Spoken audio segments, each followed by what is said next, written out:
On today's episode, we talk about not throwing things away, how to know what to do, and an artist in her golden years who's making her best work.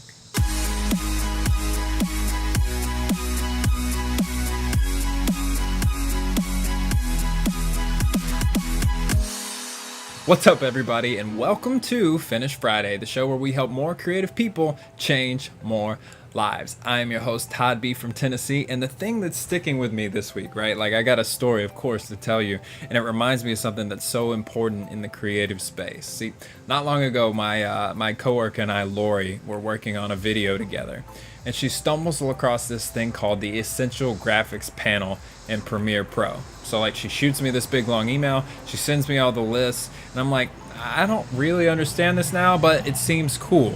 6 months go by, right? 9 months go by, and I don't think about this thing again until Lori just happens to move across the country. And now we're having to explore a different workflow for our videos. We're trying to figure out how to do the same process, get the little graphics coming in, get everything to be standard while we're working worlds away. And so what does she do? She sits there and she's going through things like normal. And I remember this thing that she sent me a long time ago, and I go into it and I pull it out, and sure enough, that's exactly the thing that we needed to work our best. And so I just want to remind you today, don't throw things away. You're not in the position to say whether or not something is a good idea now or whether it'll be a good idea later. As a creative person, we need you to connect all those dots. And the first part of that is keeping all of those dots in order to connect them when you need them. So make sure you have the resources in your library to go and get what you need. Keep all your stuff and then use it when you find a use for it.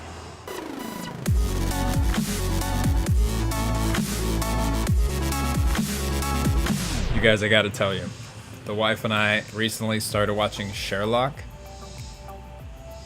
I'm addicted. So y'all know me, like, I do the early thing, and so like at 9 p.m. I'm ready to go to sleep. But we've been watching Sherlock and it's like 10:30. I'm like, just start the next episode, right? Just start it. We don't have to do it. So I'm running on low sleep because I'm apparently hooked on Benedict Cumberbatch. This week's question of the week comes from Chris Koch, who's a good friend of the show and a good friend of mine, and he asked, any advice or tips with dealing with multi-potentiality? How do you decide what to do? And this email, like most of them is pretty long, so I want to try and give you guys some context. So Chris is multi-talented, right? Multifaceted. And he'll get it in his head that he needs to do this one thing, even though maybe his obligations say he needs to do another thing, right? And so Chris, the thing that I think of is I'm like this too. And the one thing I have to always remind myself of is most of my ideas are garbage. And most of your ideas might be good, so like maybe there's a discrepancy there. But every time for me, I have to take this don't throw away things, right? I have to say, ooh, okay, there's a bright, shiny idea, but right now, like I'm really in the middle of this project. So whenever I file away that thing or keep it in my pocket or my Evernote or whatever, I know it's there whenever I need to come back to it. Chris, 90% of the time, the things that I thought were so amazing at the time were just not that good. And so for me, I have to always take every idea I have with a grain of salt and say, all right, you know what, I'm going to sleep on this for at least 24 hours until I can devote some real time to it, to flesh it out and to see if it's really a good idea or something I'm just obsessed with right now. And I think creative people are obsessed with everything, which is good. We always want to be on that next thing, but it's not so good when we need to finish up what we're doing at the time. So Chris and everyone who's better at things than more than just one thing, the idea is to put it in your pocket, keep it for later, and then pull it out when you need it. And so don't fall in love with the next big thing until you finish the thing.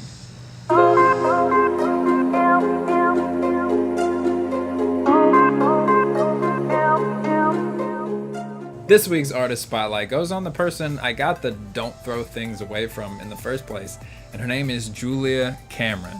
Now, Julia is a staple, right, in the creative space. She is a playwright, she's an artist, she's a filmmaker, and she's an author of fiction and nonfiction. This girl's whole life has been devoted to making stuff up in her head and getting it out to the world. And I was recently reading her book, The Creative Life, and that's where I came across this story she tells of a musical she wrote when she was younger, left alone for 10 years, and then found the musicians and found the choreographer, found someone to help with the melody, found someone to make it happen. After 10 years of sitting in silence and sitting in solitude and sitting in isolation, this thing gets a chance to live and to be found again a decade later.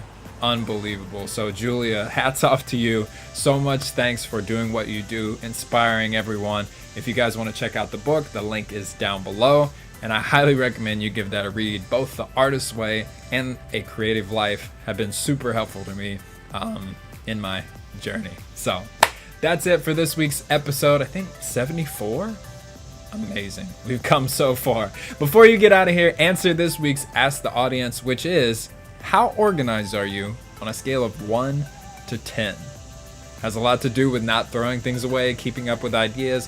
1 is garbage. 10 is I got everything in its place, and I'm a little OCD about it. So where are you? 1 to 10 organization. I'm probably like a 6. My wife just left, so I don't know. I'd see if she agrees with me later and let you guys know. Once again, I'm Todd B from Tennessee. Thank you so much for watching this week's Finish Friday, and I will talk with you next week.